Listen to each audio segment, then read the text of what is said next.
comovidos. Este manto que passou tudo por nós, ó Pai.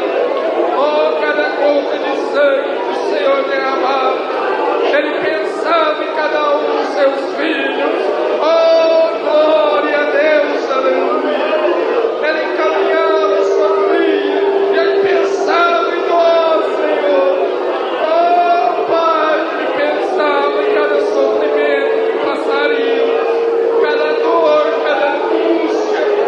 Oh, Deus, isso encorajava mais a caminhar até o Calvário.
Senhor Deus, Pai amado, mais uma vez, Senhor, encontramos-nos aqui, Senhor, em sua casa, agradecidos, Pai, pois o Senhor tem abrido o céu, Pai, e derramado bênção sobre essa igreja, Pai.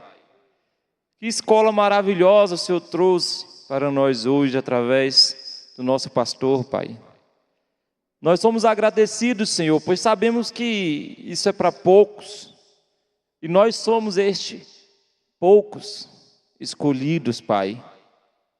E nós voltamos aqui nesse momento para te adorar, para pedir, derrama mais, Senhor. Traga mais, Senhor. Ajude-nos mais, Senhor. Ajude-nos a viver também o que o Senhor tem trazido a nós, Pai. Obrigado, Senhor, por esse momento.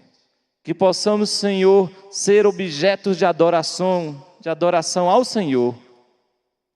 Que possamos, Senhor, se envolver mais com o Espírito Santo, Pai. E não só ocupar um lugar na casa de Deus, uma cadeira. Preencha-nos, Pai, com cada palavra, com cada hino. Preencha-nos, Senhor. Pedimos isso no nome do Senhor Jesus Cristo, Pai. Amém, Senhor, amém, amém. Uma boa tarde com Jesus, amém? Amém. Boa tarde, irmão Jonathan. Irmão Robério, boa tarde a todos aqui presentes. Boa tarde os que nos assistem pela internet. Verdade, sejam muito bem-vindos. Façam do seu lar também uma extensão da casa de Deus, né? Esse momento é um momento de adoração, então esteja em reverência, faça do seu lar a casa do Senhor, né? Tenho certeza que você, que às vezes não pode estar aqui, é muito abençoado nos acompanhando. Deus tem feito maravilhas em nosso meio. Vamos aproveitar isso, né? Porque de nada adianta Deus derramar maravilhas e nós não reconhecermos isso, não utilizarmos isso, não aplicarmos isso, né? Depois de uma escola tão especial, de uma escola tão maravilhosa dessa que aprendemos tanto, nada adianta. Se eu perguntar, vou perguntar para você, qual o seu destaque da escola de hoje? Eu fico triste, irmão Jonathan, quando eu não consigo, né? Tivemos tantas coisas boas derramadas, será que o que eu estou fazendo com os cultos se eu não consigo lembrar dos cultos? Como que eu aplico aquilo que eu só deixo na agenda, né?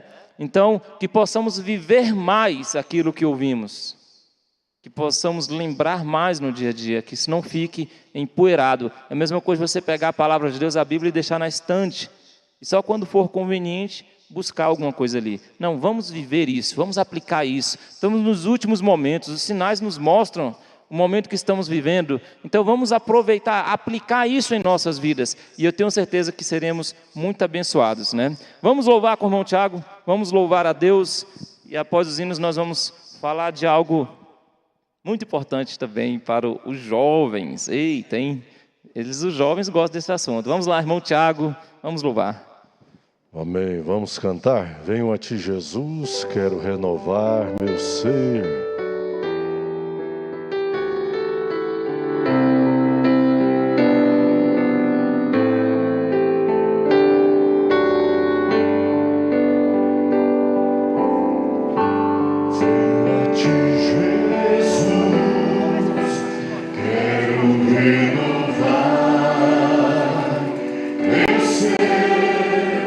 Sem a graça vem, somente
bom louvar a Deus, né?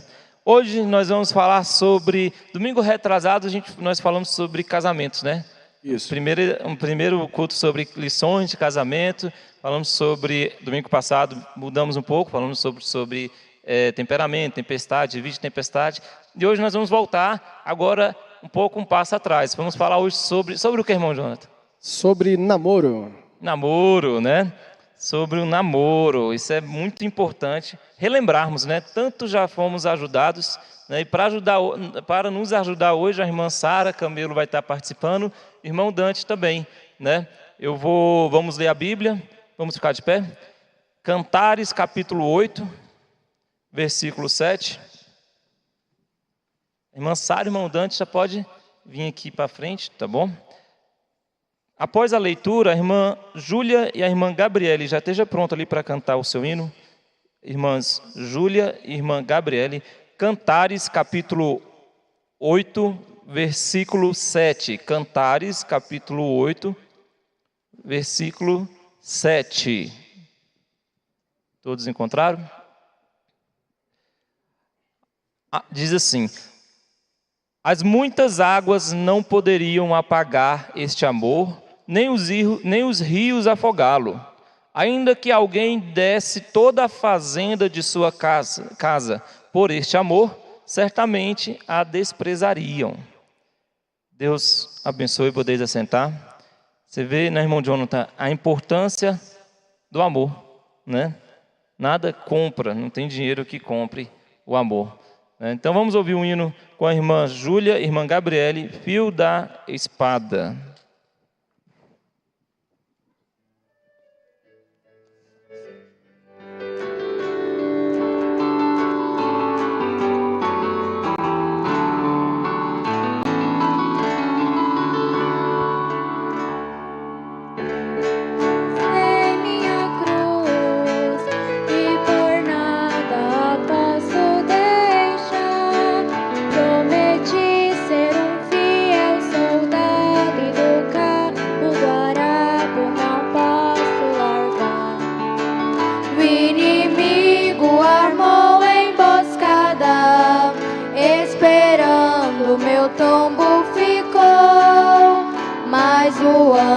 Que guarda o crente, quebrou a corrente, me fez vencedor. Nenhum mal sobre mim temerei, pois comigo está o meu rei. Nos confrontos da longa jornada, no fio da espada eu confiarei. Nenhum mal sobre mim temerei, pois comigo está o meu rei. Nos confrontos da longa jornada, no fio da espada eu confiarei.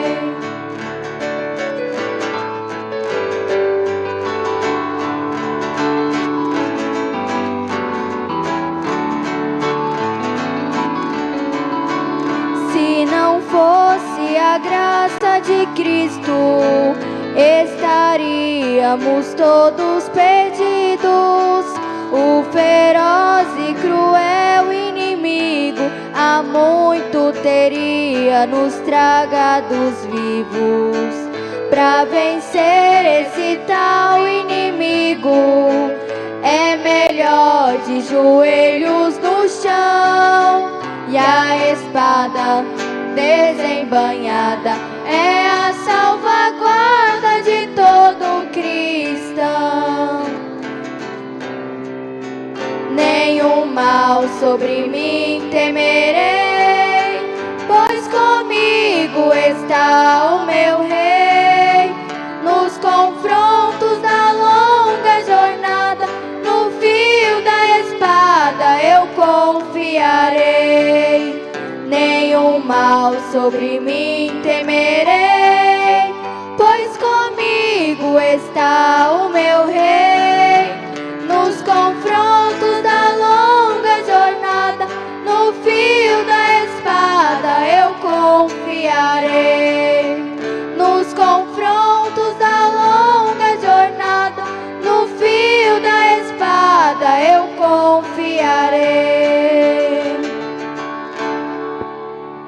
Amém. Palmas para Jesus. Deus abençoe. Muito bonito. Escolhendo uma noiva, parágrafo 14. Agora, em muitas coisas da vida não nos é dado uma escolha. A forma de vida em si mesmo é uma escolha. Nós temos o direito de traçar nosso próprio caminho. Aí mais à frente ele fala aqui, ó, o certo e o errado é uma escolha. Cada homem, cada mulher, menino e menina tem que escolher se viverão certos ou errados. É uma escolha. A escolha é uma grande coisa. Existe outra escolha que temos na vida, é a companheira de nossa vida. Um rapaz ou uma moça que está com vida lhe é dado o direito de fazer uma escolha. O rapaz escolhe a jovem e a jovem tem o direito de aceitar ou rejeitar. Mas continua sendo uma escolha em ambos os lados. Ambos, homem e mulher, eles têm que fazer uma escolha. Agora, o que eu gostaria de frisar aqui, irmão Jonathan, o certo e errado é uma escolha. E nós temos que fazer essa escolha. A todos os momentos estamos fazendo a escolha entre o certo e o errado, né? Irmão Daniel, irmã Sara, vocês estão namorando? Não? Solteiros? Eita, mas querem namorar? Hã? Eita, irmão Daniel pretende namorar, irmão Daniel? Pretendo, né? Pretende, né? Quem é que não pretende? Irmã Sara. Está nas mãos de Deus, né? Deus sabe melhor. Mas a irmã quer. Amém. Quer, né? Se eu perguntar aqui, quais são as moças, quantas moças solteiras temos aqui? Levanta a mão. E rapazes também. Rapazes, moça e rapaz solteiro. Levanta a mão bem alta assim, vai. Moça, a Lia já levantou a mão. Rapaz, levanta aqui. Quantos rapazes solteiros? Vocês estão casados? Está namorando? Estão casados? Levanta a mão alto, moço. Levanta a mão aí, isso. Aí. Agora só é para baixar quem não quer casar. A irmã já não é solteira, não? É? Então levanta a mão. É solteira, levanta a mão aí, solteira, vamos lá. Vocês estão casadas? Então levanta a mão. Levanta a mão. Baixa a mão quem não quer casar. Se você perguntar, irmão Jonathan, quem quer casar, ninguém fica assim, né? Agora que tu já está com a mão levantada, ninguém baixa não, você pode perceber. Mas é bom namorar, casar, relacionamento. Agora, de novo, o certo e errado é uma escolha. Isso começa quando a gente inicia a nossa escolha sobre o casamento. Quando a gente inicia a olhar, né, irmão Daniel, irmã Sara, igreja, quando a gente começa a olhar ao nosso redor e começa a procurar a amada. Irmão, como é que é, irmão Jonathan? Quando chega nessa fase, o irmão já é casado há muito tempo, mas foi uma fase boa? Foi uma fase boa? Porque, irmão, o irmão falou a palavra-chave, fase. Eu digo na vida que nós temos fases. E uma das coisas que faz você viver bem aquela fase é viver de uma maneira intensa sem atropelá-la. Sem atropelar. Sem atropelar aquela fase. Gostei. Então, se você está na fase do namoro, viva intensamente e da maneira correta o namoro, né? Se você está na fase do noivado, viva intensamente e corretamente a fase do noivado e assim sucessivamente. Verdade. Agora, como que começa isso tudo aí? Como é que começa o rapaz e a moça, começa o namoro? Amor à primeira vista, né? Tem muita gente que fala assim, nossa, foi amor à primeira vista na hora que eu olhei para ele. Foi assim, mano, Noemi? Foi não? Fiquei sabendo que deu trabalho, não foi? Irmão Tonel foi umas 200 vezes em Anápolis, né? Levou uns 300 não. Aí depois a irmã, né, olhou bem. Mas é amor ou é uma atração que se sente? A gente não começa, um jovem não começa do nada, né? Não começa a conversar do nada com a moça, não começa, o rapaz, a moça não fala do nada sim ou não, né? Não é do nada que se começa um namoro. Agora, é amor ou é uma atração? Irmão Daniel. Então, eu penso que amor não pode ser, né? Porque o amor ele se dá com a convivência, com o tempo, né? O amor, ele... Então, eu creio que é uma atração, né? No geral, é uma atração. Uma pessoa olha para outra, se sente atraída, né? Pela aparência da pessoa, pela forma que a pessoa age. E então, daí, com o passar do tempo, que vem o amor, né? Depois, com o casamento, com o noivado, vem o amor. Mas, a princípio, é a atração mesmo. Verdade. É muito importante, irmão Daniel, a sua definição sobre a questão da atração. A gente entra daqui a pouco. Irmã Sara, e os jovens assim falam assim, não, mas foi amor à primeira vista. E às vezes isso dá em casamento, é verdade, acontece. Muitos assim sentiram aquela atração, né? Começaram a namorar e deu certo, né? E está dando certo, né? E Deus abençoou e fizeram certo. Agora, esse primeiro contato, essa primeira vez que a pessoa vê a outra, que sente, é uma atração ou é um amor? É uma atração, porque o amor, na verdade, ele vai sendo construído com o tempo. Que nem o irmão falou, tem muitos que falam que foi amor à primeira vista, deu certo, casou. Na verdade, o que aconteceu? Ele teve uma atração e essa atração foi conversando e foi construindo o amor. Aí sim teve o casamento. Mas assim, não foi amor à primeira vista, ele construiu esse sentimento. Eu nem sei se seria certa a palavra atração, às vezes eu vejo como uma admiração. Às vezes a gente olha para a pessoa, vê a postura e começa a admirar o comportamento da pessoa e vai construindo o amor a partir desse sentimento. É importante a gente entender essa diferença da atração jovem e do amor, né? Que quando você começa a conhecer outra pessoa, você começa com uma atração. E o que pode acontecer com a atração? Que dificilmente, o amor é diferente disso. O que pode acontecer?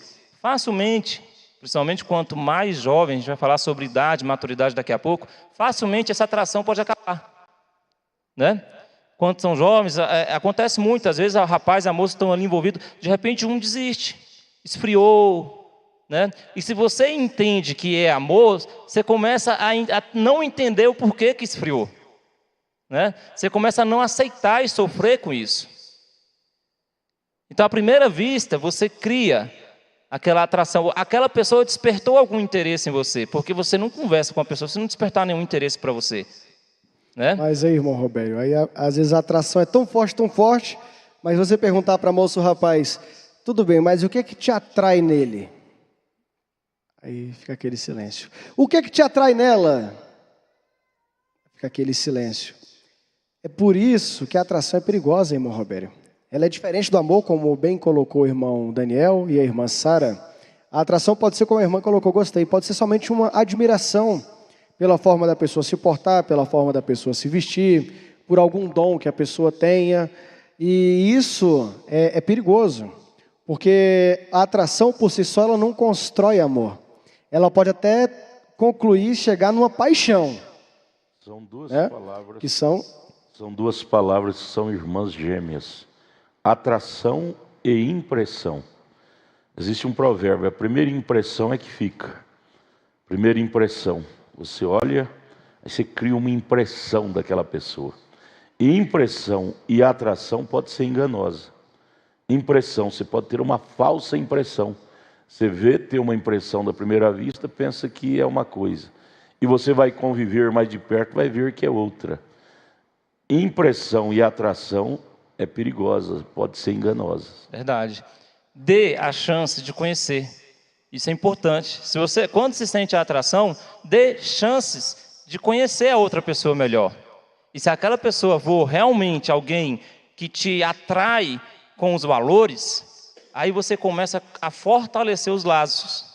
Aí você começa, aí sim, a fortalecer o sentimento que você sente por aquela pessoa. Essa atração começa a criar comprometimento de relacionamento. E aí vem o namoro, e aí vem as bases do relacionamento que você deve construir junto com outra pessoa. Quando você conhece os valores da pessoa, você precisa dar chance para isso. Você começa a comparar. Olha, eu gosto de arroz, você também gosta. Eu gosto de feijão, você também gosta. Eu gosto de jiló? Não, não gosto não. Ah, mas você gosta. Aí já começa a ver o que é a diferença. Aí eu gosto de abobrinha. Aí você já não gosta de abobrinha. Aí fica naquele... né? E por isso que no namoro, irmão Roberto, a gente já falou isso nos últimos cultos em relação a salvar casamento a partir do diálogo. Mas, às vezes, salva-se o casamento a partir do diálogo quando nem precisava ter começado a perdê-lo. Porque é justamente no namoro, ao meu ver, que tem que começar a se trabalhar essa questão do diálogo. Posso citar meu exemplo? Pode? Nesse ponto aí, eu posso citar. Graças a Deus, minha esposa e eu tivemos um bom relacionamento no quesito diálogo. Porque eu falo bem pouquinho né? E ela também fala bem pouquinho, assim. E nisso, às vezes só pelo meu tom de voz numa ligação, ela já sabia.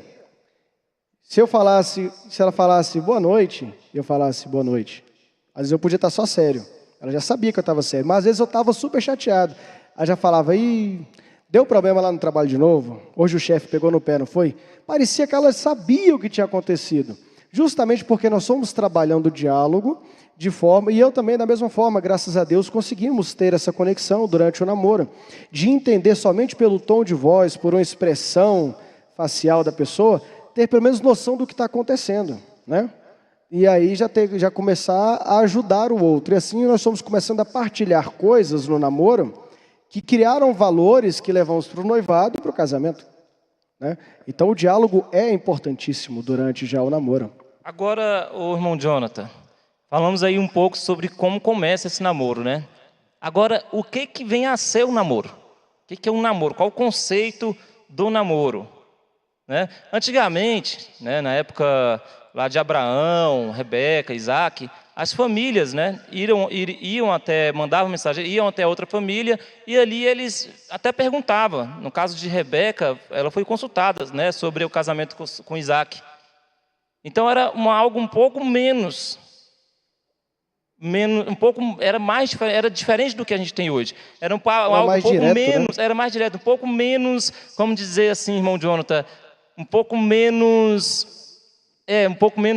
impositivo do casal, mas tinha muita participação da família, né? A família também participava disso. Hoje não. Hoje é dado o direito de escolha. Você escolhe, você ora, você sente atração, você busca a Deus. Agora, qual a importância do namoro, irmão Daniel? Qual que é o conceito do namoro? Para que tem o namoro? E para que se deve utilizar o namoro? Então, o namoro, ele deve ser usado para conhecer a pessoa, né? Conhecer a personalidade, conhecer ideias, entendeu? Objetivos, para isso que serve o namoro. E namoro, como o pastor sempre fala, ele não tem que haver um compromisso, né? Porque você está apenas conhecendo aquela pessoa. Porque muitas vezes você conhece a pessoa, não é aquilo que você achava que era, então você não tem que ter comprometimento, né? Se não for aquilo que você quer para você, se não deu certo ali no namoro. Então você vai tentar conhecer outra pessoa, né? Mas contanto que no namoro é algo que tem que ser com uma única pessoa, né? Você não pode estar conversando com a moça e conversando com o outro ao mesmo tempo. Não, estou conhecendo as duas. Não, isso não existe. Ao meu ver, né? Do meu ponto de vista. Verdade. E conhecer para quê? Para o casamento. Para o casamento. Verdade. Irmã Sara, olha, a gente já entendeu então para que serve o namoro, né? Para conhecer para o casamento. Aí eu pergunto para a irmã Sara, sobre casamento. Em que momento, pelo que o irmão Daniel me explicou, eu preciso namorar quando eu quero casar ou não? Eu posso namorar porque namorar é bom, porque namorar você vai ter alguém para conversar, eu vou passar meu tempo. Agora, a importância do namoro e não desvirtuar o motivo do namoro, né? Qual que é essa importância? Qual o conselho que a irmã daria, por exemplo, para uma moça que às vezes é muito nova, o rapaz é muito novo e estão pensando em namorar porque estão ouvindo falar por aí que namorar é bom? O irmão Daniel comentou, o namoro realmente é um período de conhecimento. Porém, você não vai conhecer alguém ao acaso. Você tem que ter um objetivo de querer casar. Então, a moça e o rapaz, antes de começar a despertar qualquer sentimento no próximo, tem que reparar se está preparado para casar.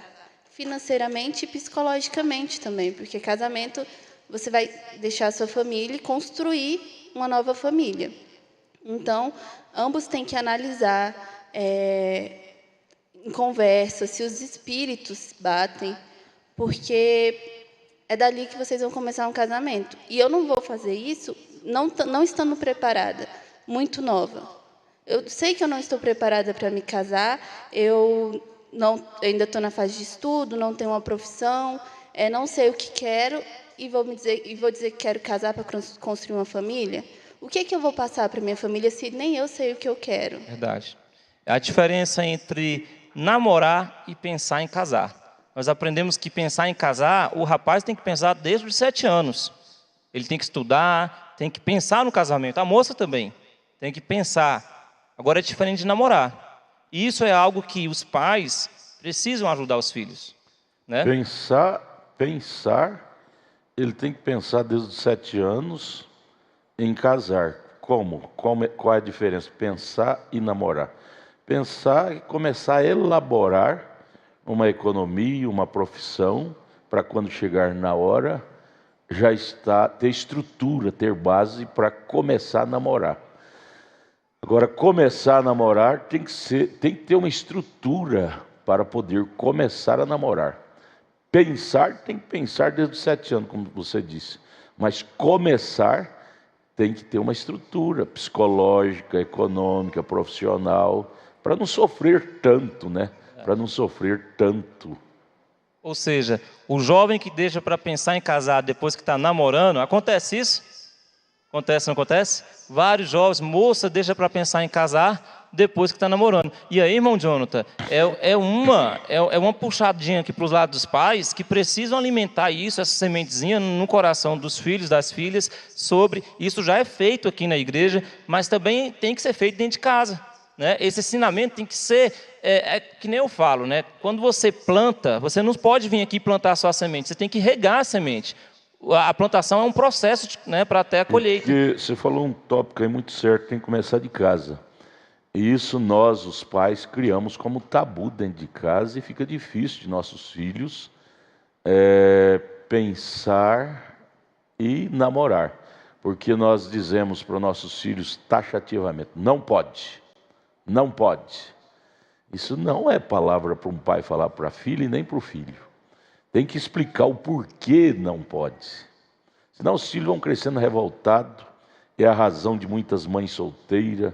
Foge, casa com qualquer um. Fala, meu pai não quer, minha mãe não quer, eu vou casar com aquele mesmo. Pirraça. Não, o pai tem que descer ao nível deles e ter o linguajar deles, a mãe e o pai. Dizer, minha filha, meu filho, sabe o que o papai fala que não pode? É porque tem que ter uma estrutura primeiro. Construir uma base, para depois você construir em cima disso. Uma casa, primeiro, tem que ter base para construir os tijolos em cima daquele alicerce. Base é habilidade psicológica, preparação psíquica, psicológica, e habilidade profissional, porque hoje mulher também tem que ter alguma coisa, né, assim, profissional. Emocional, que é psíquica, né? É profissional, e qual a outra? Profissional, emocional, psíquica. Espiritual também, espiritual. Porque a pessoa que não tem o Espírito Santo não está preparada para casar. Não tem segurança. Não tem segurança. Espiritual, material e psíquica, né? Verdade. A gente escuta muito... não aqui dentro, mas fora, né? No mundo é comum a frase do tipo, eu vou casar para ver o que vai dar. Se não der certo, eu separo. Misericórdia. Mas isso é diante da lei dos homens. Diante da lei dos homens, você pode assinar um papel de casamento, pode assinar amanhã já o divórcio, depois amanhã outro casamento, um outro divórcio, um casamento, divórcio. Dentro da lei humana, você pode fazer isso quantas vezes for, mas e dentro da lei de Deus? Foi falado hoje sobre leis divinas, sobre princípios morais que vêm desde o Velho Testamento e que não se perdem, irmão Robério. E as pessoas vão ficando com a mente cauterizada e se acostumando, mas tantos casam e descasam. Naquele dia prestarão contas. Nós temos que pedir misericórdia para nós e para os irmãos, né, que chegaram a passar por essa situação, que tem que ter cuidado. Nós temos que ter cuidado para não fazer comum os erros dos outros. Tanta gente casa e descasa, também posso. Não pode, não. Você é diferente dos outros. Você é um filho de Deus. Você é uma filha de Deus. Você se preocupa com a sua veste limpa. Para que sujar, sendo que você vai ter que lavar? Não é porque os outros fazem, o mundo faz, divorcia e 500 vezes que você tem que divorciar. Não, você é diferente dos outros. Suas vestes são limpas. Tem que ter essa diferença. Cuidado de não se equiparar aos outros, de jeito nenhum. Eu não me equiparo a ninguém, eu me equiparo a Cristo, a palavra sim, mas a vida errada dos outros, jamais. Tantas coisas que podemos fazer para ajudar, e muitas vezes na nossa própria vida, evitar, né? Evitar tormentas, né? Evitar problemas, tempestades, tantas coisas. O que nós estamos fazendo com nossos filhos, com os filhos? O que você, pai, como você está ajudando o seu filho nisso? Como que você, jovem, está encarando a seriedade disso, do namoro, de construir, edificar um lar, de pegar o segundo melhor presente do mundo que Deus te deu? Como você está cuidando disso? Desleixado, de forma desleixada? Será que você gostaria que Deus cuidasse de você de forma desleixada? Qual seria o impacto disso? A mãe precisa ser muito amiga da filha, para ajudá-la, para a filha ter liberdade de confidenciar para ela as coisinhas sentimentais, que a mãe já é experiente, ela está apta para ajudar a filha, nos sentimentos dela. Até passar para a filha, filha, você teve foi impressão do rapaz, você teve foi uma atração, uma impressão, você não tem certeza que você ama minha filha. Para a filha confiar na mãe. Agora esse negócio de tabu, filha não pode. A filha não vai ter liberdade de confidenciar para a mãe, porque vai falar, a mãe já vem com a porretada, não pode. Verdade.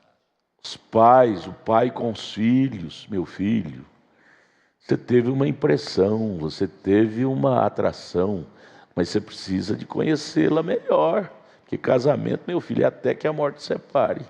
Depois você casa e essa impressão você vai descobrir que é falsa, impressão que você teve dela, falsa atração que você teve, aí não tem jeito mais. Casamento é só uma bala na agulha. Você errar o tiro, ó, perdeu para sempre.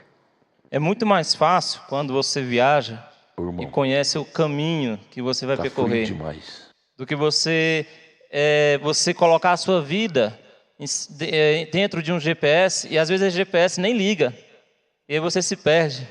Assim, a mesma coisa, a vida é assim. Se você planta as coisas no seu filho, se você começa a ensinar e ele começa a ter aquilo dentro dele, na hora que ele estiver vivendo a situação, ele já vai ter facilidade. Não vou falar que é uma certeza, né, irmão Jonathan, que não dá para ter certeza de nada, mas vai ter facilidade em lidar, em parar. Epa, nisso eu preciso orar. Uma nisso das aulas que os pais devem dar para o filho, não pode ter vergonha de expor para os filhos é seus erros. Eu não tenho vergonha de contar meus erros para a igreja. Eu sou uma carta aqui, que acontece comigo e eu conto sem ter vergonha, porque eu sei que meus erros vão servir de ajuda para vocês, como meus acertos. E um pai tem que ser assim. Ele tem que contar para o filho, a mãe contar para a filha, os erros que ela teve em namoro errado. Contar como amigos, não passando medo na filha, passando medo no filho.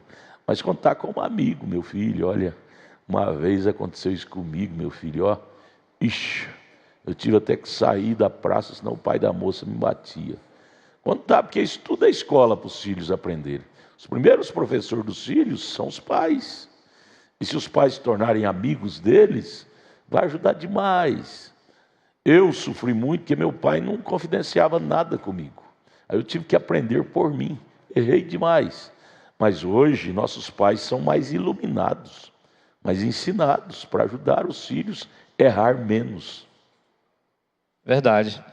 Aí, irmão Robério, a gente pode então chegar a essa conclusão pelo que a irmã Sara falou, o pastor falou, que namoro não pode ser recreativo. Isso. Ele já é, e nem sem compromisso. O namoro, ele já é um certo compromisso ali. No mundo, hoje, a gente vê tantos jovens saindo, estou namorando, estou ficando, né? Tem uma palavra, muitos jovens falam, estou ficando, que agora nem namorar não tem mais compromisso. Esse relacionamento é prostituição. Prostituição. É prostituição. Não é prostituição, jovem com jovem é chamado de... Fornicação. Fornicação, que é o mesmo adultério, né? É sinônimos, mas o significado é o mesmo. E aí quando você namora sem o intuito de casamento, o namoro, só porque está na moda, ou porque é legal, ou porque o namoro vira o que o mundo faz. O namoro vira recreativo. Você está namorando, está num relacionamento só para poder ter alguém com você, para poder aproveitar. E aí, sabe o que acontece nessa situação? Irmão Bruno, fala aqui, ó. Mensagem crendo em Deus. Porque o que acontece quando você passa muito tempo sem um objetivo? Você perde o seu foco. E aí os sentidos do ser humano, os sentidos da carne, eles começam a entrar em ação. Os sentidos. Aí está escrito aqui, ó, crendo em Deus. Agora, os sentidos são instrumentos mundanos. Você crê nisso? Agora, Deus pode controlá-los. Eu admitirei isso. Mas os sentidos são instrumentos muitas vezes usados na carne, para a carne. E se você tem um namoro recreativo, será que você está, irmão Daniel, estaria agradando a Deus? Namorar por namorar? O que é isso, irmão Daniel, poderia ocasionar? Porque a gente aprende que aquilo que a gente planta, a gente colhe, né? Mesmo que você venha a casar com essa pessoa no futuro, namora lá 10 anos com a pessoa, aí você casa com ela depois de muito tempo, qual que é o risco que você está correndo em estar utilizando o seu namoro de forma recreativa, ou seja, para satisfazer prazeres, desejos da carne? Será que vai ser um casamento abençoado? Qual conselho, irmão, daria aí para os jovens?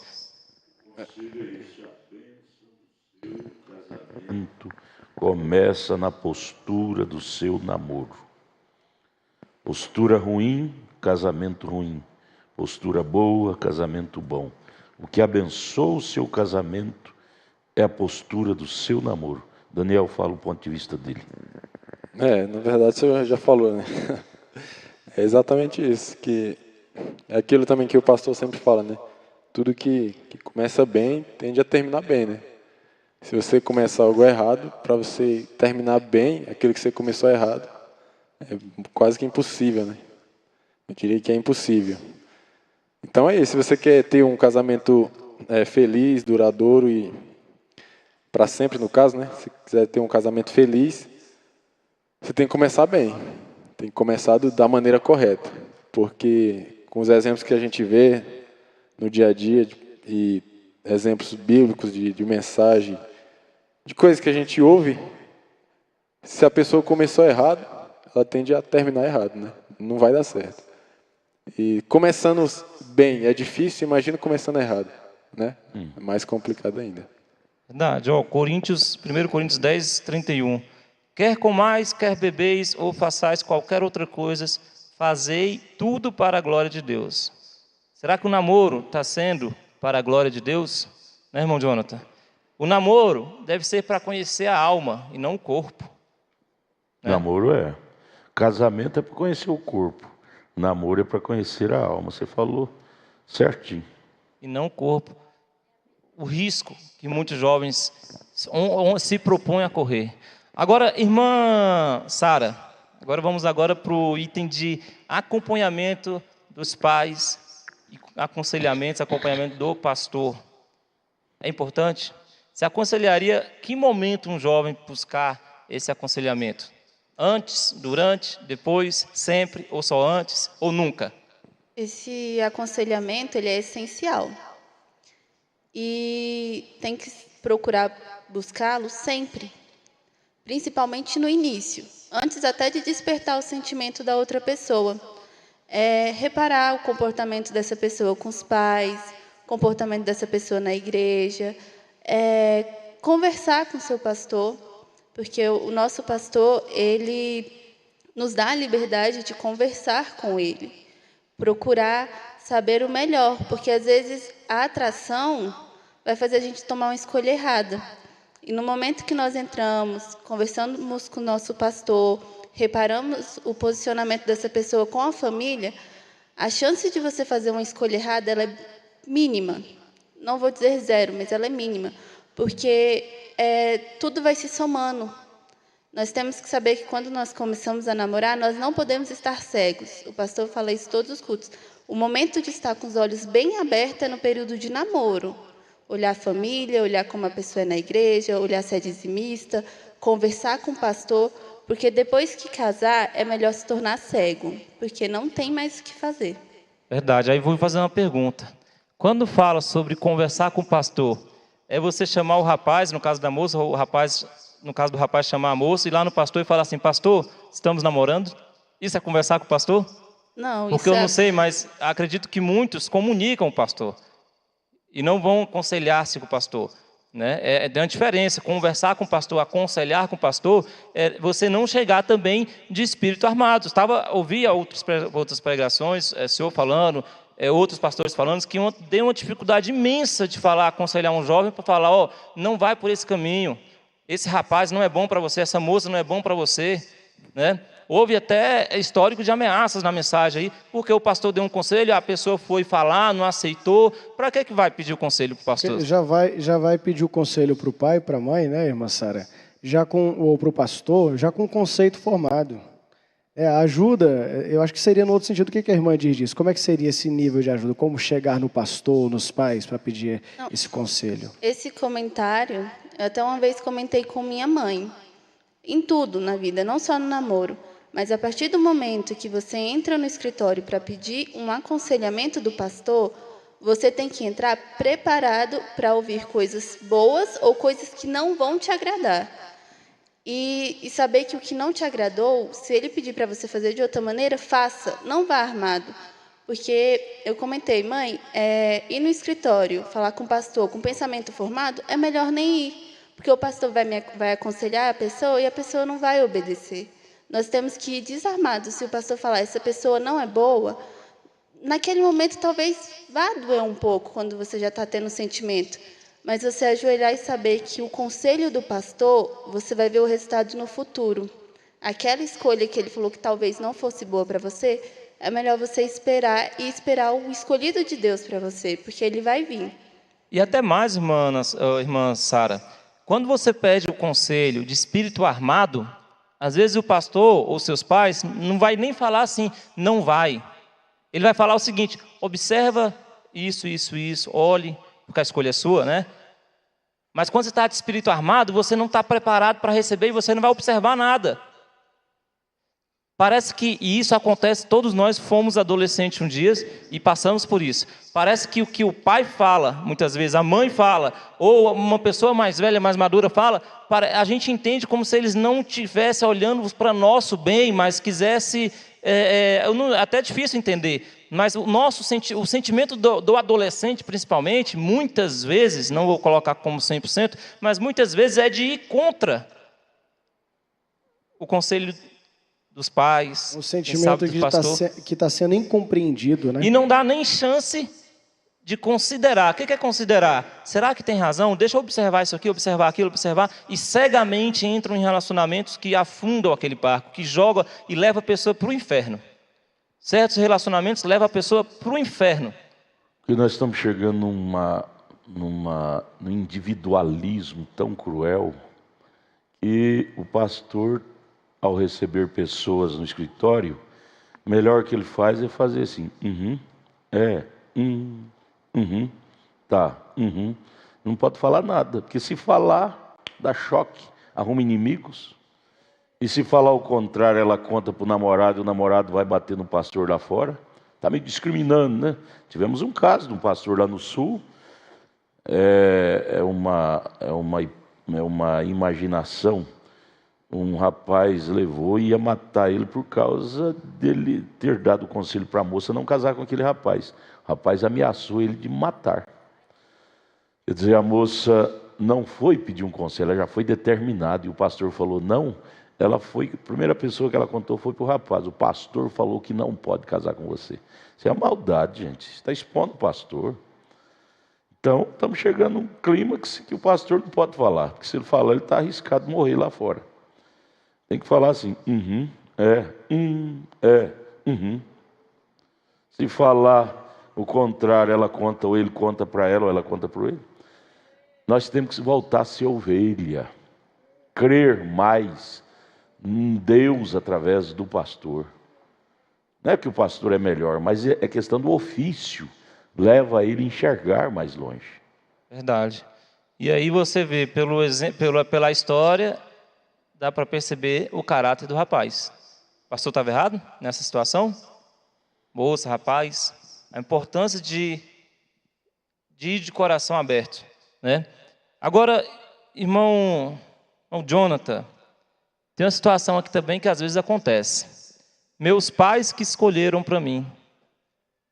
Existe isso? O pai ou a mãe querer empurrar um namorado na filha, empurrar uma namorada no filho. Acontece, já viu isso acontecer em algum lugar? Já ouviu falar sobre esse assunto? Já vi acontecer e não é nem um pouco aconselhável. O irmão Brano, na mensagem Escolhendo a Noiva, ele fala que a escolha cabe ao moço e à moça. E claro, essa escolha tem que ser influenciada ou pelo menos acompanhada pelos pais.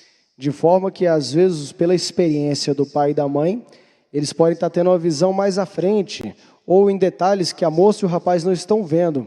Podem não determinar, irmão Roberto, você vai casar com a moça tal. Aquilo está já fadado a ser um casamento infeliz.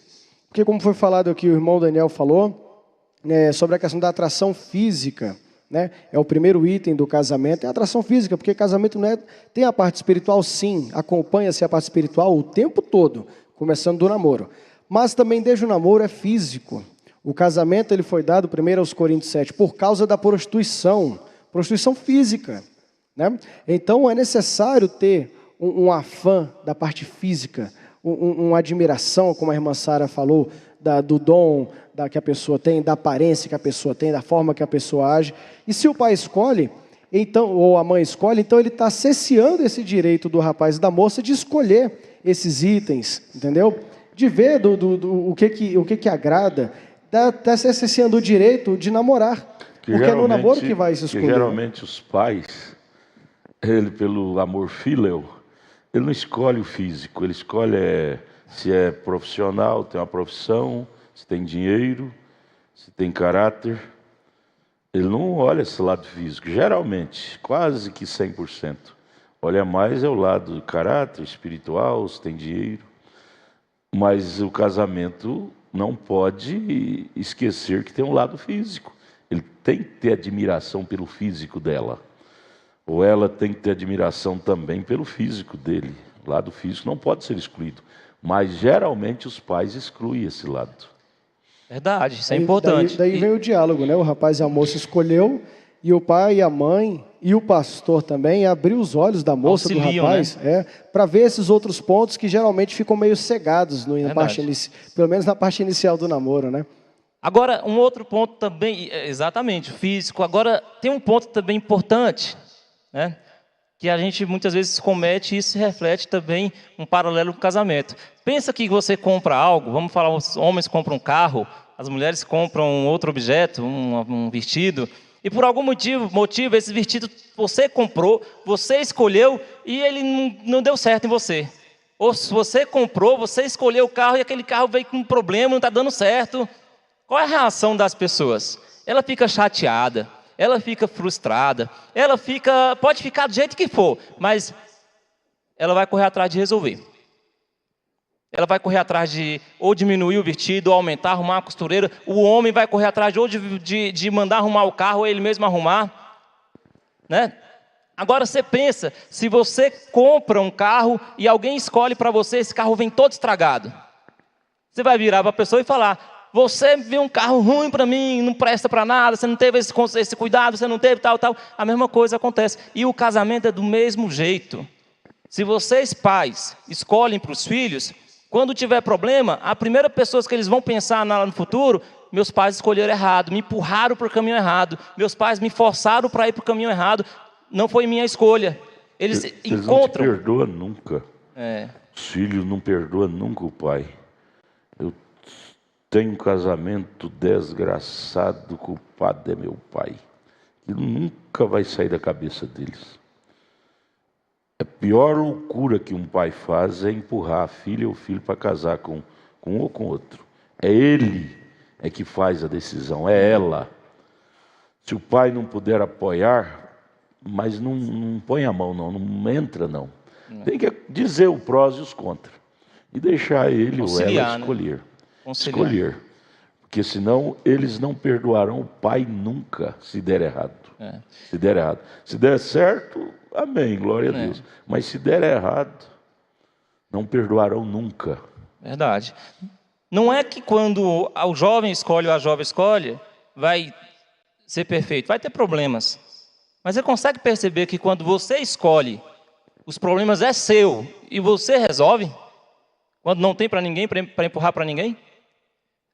Então, a escolha que é feita pelo jovem, pela moça, pelo rapaz, quando surgir problemas, eles vão resolver com mais facilidade. Entre eles. Vai ter menos ingerência de fatores externos. Porque foi escolha dele, foi escolha dela. E você, como pai, como mãe, é responsabilidade, papel de auxiliar, de aconselhar, mas não de escolher. Né? Vamos aqui para o outro tópico que eu quero... Nosso tempo corre, né? Irmão Daniel e irmã Sara, eu vou só falar e vocês vão comentar sobre esse tópico. Namoro, estudos e maturidade.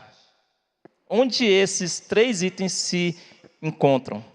O namoro, aí quando eu falo estudos, eu falo profissional também, trabalhar, e maturidade. É importante o namoro e o estudo, que é o profissional. Um pode atrapalhar o outro. Como é que funciona isso aí? E onde que a maturidade ajuda? Pode pegar a parte também daqueles namoros, de novo, pessoas muito novas, às vezes não têm maturidade. Momento de estudar e dedicar para a profissão. Está namorando, só namorando, né? O que o senhor fala sobre isso, irmão Daniel? Eu acho que tudo tem o seu lugar, né? Tudo tem o seu tempo. Isso para tudo, né? Não só assim, para todas as fases da vida, as coisas da vida, tudo tem o seu momento. Tem um momento de namoro, tem um momento de estudo. E se alguma coisa toma o tempo de outra, então tá errado, né? E eu acho que a maturidade entra nisso, em saber até que ponto o namoro pode ir, entendeu? Se está atrapalhando o seu estudo, ou se o estudo está atrapalhando o seu namoro, porque isso também acontece, né? Porque a gente vê como acontece no casamento, às vezes o trabalho atrapalha o casamento do casal. Então acho que a pessoa tem que ter maturidade para saber até onde vai. O trabalho, até aqui ele tem que ir, porque daqui para frente é meu namoro, então é meu casamento, é meu estudo. Então, acho que a maturidade é exatamente nisso que a pessoa tem que ter. Uhum. Irmã Sara, a moça precisa observar isso no rapaz? Se ele é um rapaz proativo, e vice-versa, né? O rapaz precisa observar. O que precisam um observar no outro aí sobre essa questão de namoro, estudos, né? Maturidade, responsabilidades? Sim, tem que ser tudo observado. Tanto o namoro quanto o estudo, as responsabilidades, tudo tem que estar em equilíbrio para você ter um bom namoro e poder construir um bom casamento. Nós temos que lembrar, quando estamos namorando, que não podemos deixar o estudo de lado, porque o namoro pode não dar certo. E o seu estudo vai ser o seu futuro, a sua profissão no amanhã. E se não der certo, você vai fazer o quê? Vai continuar na casa dos pais sem ter uma perspectiva de futuro, porque você abandonou tudo achando que o namoro ia dar certo. E você não deve entrar num relacionamento se você não tiver maturidade, porque vai dar problema. Vão ter muitos conflitos sem a maturidade. Então, tudo tem que estar em equilíbrio. E deixar o estudo por causa do namoro é outro mal. Vai casar e não se profissionalizou, como é que você vai tratar dela? Não é? Que nem o pastor comenta nos cultos, bom seria se todos os casamentos fossem eternos. Mas tem casamento que não dá certo e tende a ir ao divórcio. Se você não tiver uma profissão, você vai fazer o quê? Vai voltar para a casa dos pais? Voltar a ser sustentado pelo pai? Tanto a moça quanto o rapaz. E a moça tem que reparar muito na questão do rapaz, porque você está saindo de casa, deixando tudo para construir uma família, e nós aprendemos que é a obrigação do rapaz sustentar a moça, não ao contrário. Então, se a pessoa não é proativa, não gosta de estudar, você já sabe que não vai dar certo. Você vai abandonar tudo para passar necessidade. Eu nunca vi uma empresa que tenha sócio e que tenha um sócio muito bom. O Moedinho vai querer comentar ali, irmão Jonathan. E que tenha um sócio muito bom, que investe estudo, experiência, que faz a empresa crescer, e tem um outro que fura o saco do dinheiro, né? O saco do investimento. Um só gasta e destrói tudo que a empresa ganha. O outro se esforça e se mata para fazer a empresa crescer, mas tem um outro destruindo.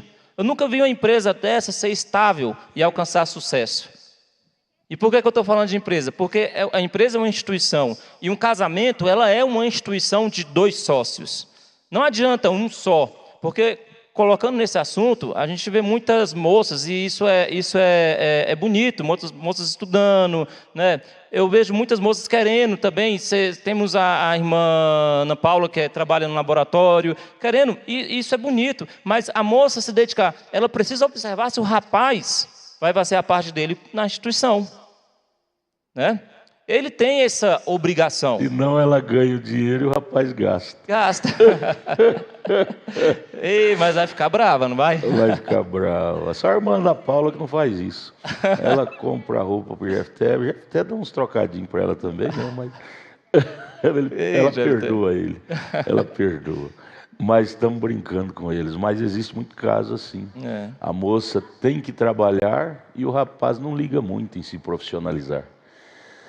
Isso não é bom para um casamento instável, um casamento de longevidade. Os 2 sócios têm que trabalhar iguais. Verdade. Senão a empresa fale. Verdade. Eu dei exemplo da irmã Ana Paula só que ela trabalha, mas o irmão Jefté também é um empresário. Ele é diretor da empresa aqui, ela é diretora do SEIB. Virando sócio da Algar, rapaz, só foi um exemplo. Mas, Mandinho. O que eu quero falar, eu concordo com tudo que foi falado, lógico, né? E a gente poderia acrescentar muitas coisas.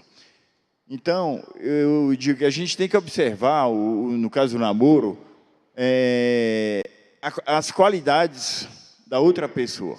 Tem que ser observado, né? O jeito que... Se o rapaz é trabalhador, se é estudioso, se é cristão, se é dizimista, enfim. Mas tem uma coisa que tem que ser observada, que pouco as pessoas observam. Como eu também, eu errei a primeira vez. E a segunda vez do meu casamento, eu poderia estar ter casado só a segunda vez. Mas a primeira vez, não vou falar do primeiro casamento, vou falar só do segundo. Então, uma coisa que eu observei muito na minha esposa... Quem errou foi a irmã Ruth, que errou no segundo. Ele acertou, mas a irmã Ruth errou demais. Para consertar, ela tem que bater nele todo dia. Verdade. Então, uma coisa que eu sugiro às pessoas, tem que observar, procurar no outro, é defeitos. Não é só qualidade.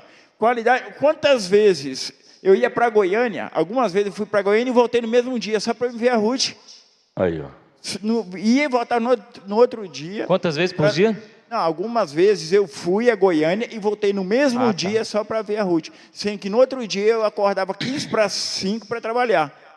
Então, quem vê assim é uma qualidade. Mas então, tem que observar os defeitos.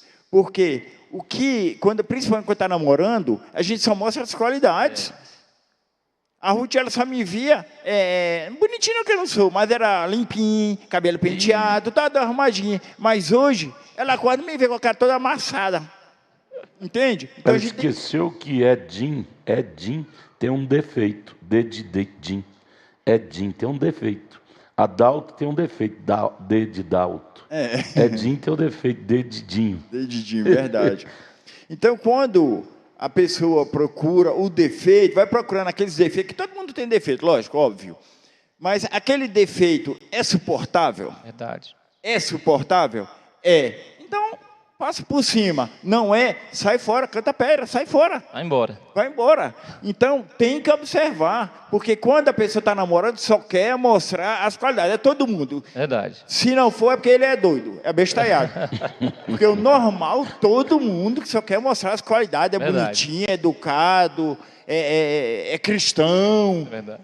Então tem que procurar. Uma coisa mesmo que eu já vi o pastor Adalto pregando muito, aconselhando, e que eu observei,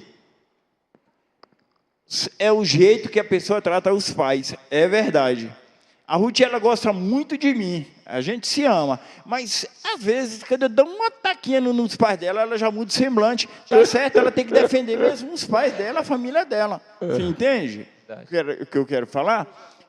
Da mesma forma, ela vai me defender. Então, eu observava os defeitos dela, eu observava o que o jeito que ela tratava os pais, o jeito dela cristã. Não queria procurar a Ruth só para ver ela orando, lendo a Bíblia, indo na igreja. Não, eu queria ver ela faltando o culto. Não é que eu queria ver, entendeu? Eu falei errado, isso parece errado. Você queria ver se ela fazer isso, né? Se ela ia fazer isso. Entendi.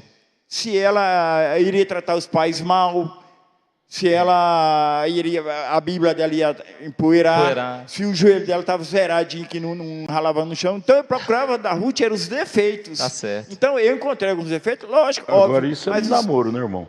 Senhor? É no namoro é que tem que procurar defeito. É no namoro. Depois que casa, tem que ficar cego para defeito. Aí tem que passar por cima. Passar por cima. Então quando eu vi os deles, defeitos... né? Oi? Aí fechei o olho, Então, os defeitos que ela tem, os defeitos que eu observei, para mim foi um defeito que eu passaria 200 anos. Então, hoje, às vezes, já estou vendo ela brincando, mas aquela brincadeira meio séria, se eu casaria com ela de novo, hoje, se ela não mudar, que ela continuar mesmo, eu casaria mais 200 vezes com ela. Ei. Mesmo, não, eu falo com toda sinceridade. Glória a Deus, aleluia. Eu falo com sinceridade. Tem, às vezes, o choque em casa, eu acho que tem. Normal. Principalmente eu, meu jeito. Então, ela observou. Ela quis casar com o Edinho, ela viu meus defeitos, porque eu sou um pouco aberto, sou sincero. Minhas qualidades eu mostro e os meus defeitos também. Então, eu não faço aquela coisa para enfeitar, não. Então, ela me conheceu e eu a conheci. Então, repetir, que eu falo muito e ao mesmo tempo falo, né? Podia resumir. Tem que procurar os defeitos. Verdade. Tem que procurar os defeitos enquanto estão namorando. Não é perguntar, vem cá, você tem esse defeito? Não, observe você mesmo. Ela não vai contar que tem, ele não vai contar. Não vai contar. Mas essa colocação no moedinho, irmão, você que vai casar, é muito importante. Porque geralmente os jovens procuram qualidade. Qualidade todos têm. É melhor procurar defeito. Verdade. Sem ela saber, sem ele saber. Olha. Isso é mais prudente. Porque aí quando casa, você não choca. Se eu soubesse que tinha esse defeito, eu não casaria. Tem culpa, né? Essa colocação no moedinho é muito prudente, muito boa. 2 pontos, moedinho. Primeiro, não espere um tratamento melhor do que você vê a pessoa dando para os pais, né? No casamento. Não espera. Porque ali, ela está acostumada com o pai. Um dia ela vai acostumar com você, né? Não espere um tratamento melhor.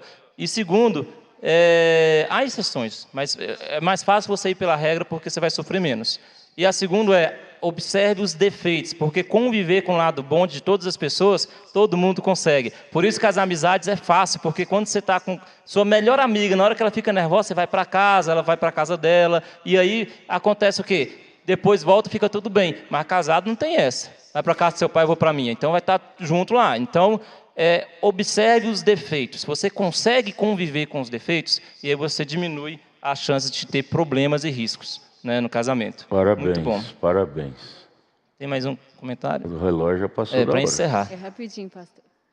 É só com relação aos pais, voltando um pouco, e eu vou falar do meu jeito, porque muitas vezes as mães oram muito pelos... Deus dá um bom esposo para minha filha, dá uma boa esposa para o meu filho, mas a gente tem que saber se a gente está preparando os nossos filhos para ser uma boa esposa ou ser um bom esposo. Aí, tá vendo? Porque eu estou sendo um bom exemplo de esposa para minha filha, eu estou sendo um bom exemplo de esposo para o meu filho. Aí. Isso é muito importante. Muito. É importantíssimo. Muito importante. Nós só queremos venha a nós, vosso reinado. E assim, quero um bom casamento para minha filha, mas eu estou preparando minha filha para ser uma boa esposa para o outro. Porque da mesma forma, se eu não estou preparando a minha filha para ser uma boa esposa, e quando ela quiser namorar, eu vou falar para ela, filha, você está preparada para ser uma esposa? Você tem tudo que você precisa para ser uma boa esposa? Verdade. Então, tudo bem, você pode namorar. Se não tem, você vai casar, você vai sofrer e fazer seu marido sofrer. Você não tem que procurar só o que tem o outro de bom ou de Não, ruim, você tem que olhar procurar para si mesmo. A si mesmo. E saber se você tem alguma coisa de bom e o Né? que você tem de ruim que precisa melhorar antes de você se casar. E preparar até para uma decepção. É verdade. Eu estou preparada para assumir, no caso de uma decepção conjugal com ele, eu estou preparada para manter o posto de dever ou vou divorciar da primeira vista? Sim, e outra coisa, a hora que for o compromisso ficando um pouquinho sério, me procura que eu conto os defeitos delas tudo, viu? Pode procurar que eu conto mesmo. Vixe. Por que eu conto? Ah, tanto recado. Eu conto, Boa porque coisa. eles têm que saber quais que são saber. os defeitos delas. Se eles vão sobreviver. Bom pai, a boa mãe conta os pontos fracos. Né? E a questão só lembrando da Rebeca, da escolha da Rebeca, uma coisa muito importante da escolha da Rebeca é que ele escolheu quem servia bem. Muito bom. O Eliezer. Muito bom. Para encerrar, a senhora entrou num assunto que a gente vai vir em outro culto, que é como encontrar a pessoa certa. E a pergunta, você é a pessoa certa para quem você procura? Aí, tá vendo? Né? Nós vamos entrar nesse assunto em breve. Você foi ajudado? Amém? Você quer a pessoa certa e você é a pessoa certa para quem você procura? É importante isso. Pássaros da mesma plumagem. Tem que ser pássaros da mesma plumagem. A pessoa quer encontrar uma Sara, mas não é um Abraão. Quer encontrar uma Rebeca, mas não é um Isaac. Aí. Né? Então nós iremos abordar um assunto em outro culto. Obrigado, irmão Daniel. Obrigado, irmã Sara. Palmas para Jesus. Obrigado, Deus abençoe. Irmão Jonathan, você ora? Nosso grande Pai Celestial, tivemos aqui, ó Deus, uma chuva de ensinamentos nesse momento. O Senhor, Pai, tem tanta misericórdia de nós que não deixa nenhum assunto passar em branco. Pai, o Senhor não nos deve nada, Senhor. Pai, o Senhor não nos deve nada, não deve nada para esta igreja aqui no Pedregal. Estamos sendo ensinados. Basta, ó Deus, que tenhamos a escolha correta de seguir o ensinamento que o Senhor está nos dando. Conceda, Senhor, que o ensinamento de hoje possa ser carregado no coração de cada irmão e irmã que ouviu. E que mesmo os que estão casados possam rever conceitos a partir dos ensinamentos que aqui estão e salvem seus casamentos. Deus, tudo que nós queremos é estar prontos para o rapto. E se este assunto, ó Deus, é o segundo mais importante, então ele pode nos atrapalhar de ir no rapto. Por isso queremos estar em ordem, no namoro, no noivado, no casamento, na fase que cada um está passando. Queremos estar em ordem.